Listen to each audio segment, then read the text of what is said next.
If some years ago you visited the Saganerstraße in Nuremberg, you would be greeted by a charming little steam locomotive with a short goods train behind it.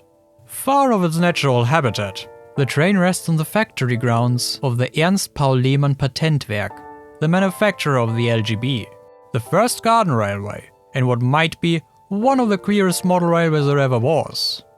But the story of this tiny locomotive goes back much further, and its most turbulent years were yet to come.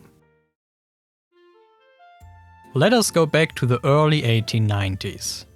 The Prussian state railways are flourishing, but despite the importance and emphasis Prussia puts on a state-owned railway system, sees the state itself not able to stem the cost of the countless branch lines needed in the rural areas. So, Prussia leaves them to private operators. But they, however, are also not too keen on heavily investing into little-used lines.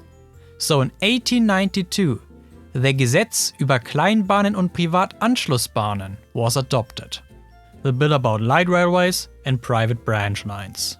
This bill allows local railway lines, regardless of their gauge, to be built to simplified standards, making them much cheaper and much more attractive to investors.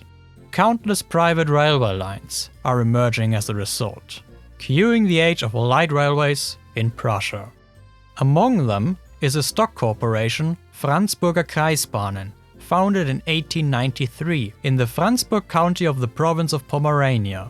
Operation is handled by Lenz & Co., who ordered 6 locomotives from Vulcan in Stettin in German, not to be confused with the Vulcan foundry in Lancashire, of course. It comes at no surprise that Lenz & Co., who would soon operate about a third of all Prussian private lines and were about to become Germany's most important private operator, adopted many Prussian practices, including a standardized fleet of rolling stock which cannot hide its similarities to its state-owned cousins. So 32 more locomotives of mostly the same design, the so-called Type I, will follow until 1902 for other lines. While 38 locomotives in total might not sound like much, is it a big number for a narrow gauge class, and one of Germany's most numerous. While the railway's operation would change hands multiple times, was it not until 1940 the Franzburger Kreisbahnen became part of a larger corporation, the Pommersche Landesbahnen, before finally in 1949 becoming part of the East German State Railway, the Deutsche Reichsbahn. But by then, the line's time, like with most narrow gauge lines, was about to run out. Since 1965 operates the line with a reduced passenger service, and full closure will follow in 1971. While narrow gauge lines are dying rapidly, the appreciation for them has yet to blossom. During the Nuremberg Toy Fair in 1968, introduced the Ernst Paul Lehmann Patentwerk, commonly abbreviated as EPL, a model railway quite different to everything that came before and will come after it. A huge, weatherproof narrow gauge model railway that focuses less on accuracy and more on recreating the experience of operating one's own railway, the Lehmann Großbahn, or short LGB. As a West German company are the early models mostly based on Austrian prototypes, with the Steins taking the lead. However, the real Steins, or her sister K3, are not available as a company mascot. But what is to have are various withdrawn narrow gauge locomotives in East Germany. So in 1972, locomotive 995606, former 5i, arrives in Nuremberg on Lehmann's factory. Not with wagons, however. Only many years later, they would follow from the West German Oberrheinische Eisenbahngesellschaft, the Upper Rhine Railway Company. 2 covered wagons and a bright orange departmental one with openable hatches, which with a different running number, its catalogue number 4011, was a key part of the LGB catalogue for many years. But not so the locomotive. And excuse me if I go off at a bit of a tangent now. While being the factory yard's mascot for decades, was Lehmann never able to produce a model of it.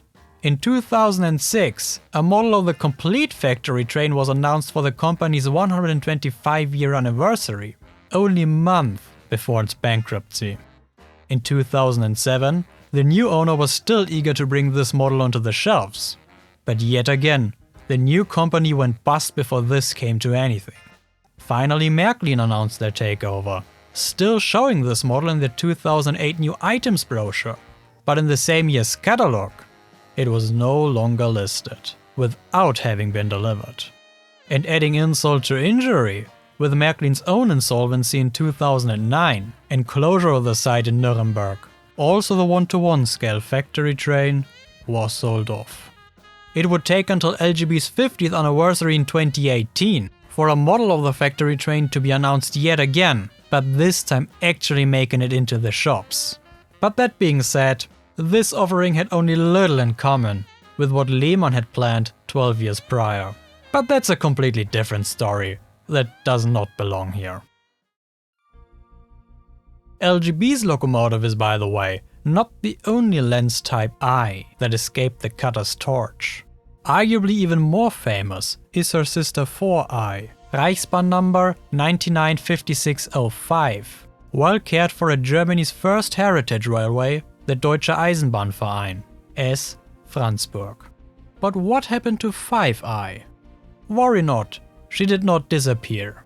Initially, when she was sold off, the journey led her onto the rooftop of one of Märklin's manager's garages, before being purchased in 2018 by the Dutch Kleinbahnen service, where she is currently under restoration to operational condition.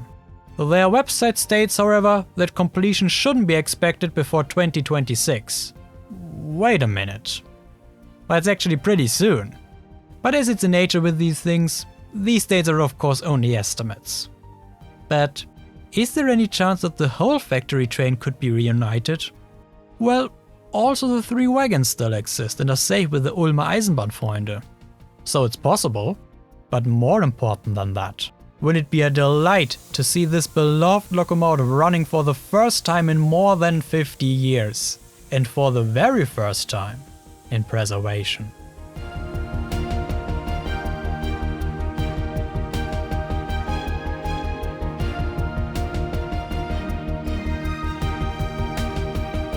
This video is brought to you by all my wonderful channel members, which include Contrian, Denman Den, Dave Heise, Getter, Kay Frankly, Lucas Ilskens, Macan1220, Manus Moba, Martin Zotan Vigican, Michael Beck, SGT Scuba, Søren Dominic Cook, Steamy Player, and Void Elder. And if you want to know more about German narrow gauge, check out my short but steadily growing narrow gauge playlist. What narrow gauge locomotive should we take a look at next?